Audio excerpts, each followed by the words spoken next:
By એટલે ખરીદવું, purchase એટલે ખરીદવું. આવું કેમ? બે હરખા.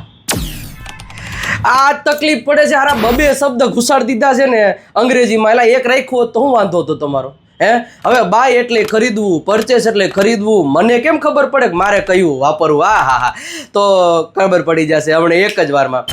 બાય એટલે ખરીદવું અને પરચેસ એટલે ખરીદવું. સૌથી પહેલા આપણે જોઈએ પરચેસ. પરચેસ એટલે ખરીદવું એ ક્યારે વપરાય? કે જ્યારે કોઈ વસ્તુ તમે ભાગી અથવા તો એક જ વાર ખરીદો છો, અથવા તો લાંબા સમયે ખરીદો છો, અથવા તો કોઈ મોંઘી વસ્તુ તમે ખરીદો છો. જેમ કે આપણી આ દેવ સત્ય બુક, અંગ્રેજી શીખવા માટે one of the best book છે. તમે એક જ વાર ખરીદવાના છો, બરોબર છે?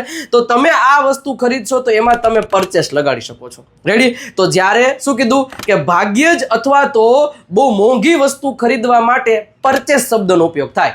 અને બાય એટલે ખરીદવું. હાલતા ને ચાલતા આપણે બટેટા ખરીદવા જતા હોય, 1 કિલો બટેટા એ રોજ જરૂર પડે.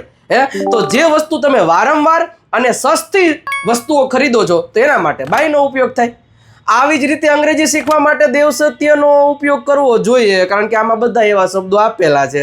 તો ઓર્ડર કરી દેજો, નંબર આપેલા છે. અને આવી જ રીતના અંગ્રેજી શીખવા માટે ફોલોનું બટન દબાઈ દેજો અને લાઇકનું બટન દબાઈ દેજો.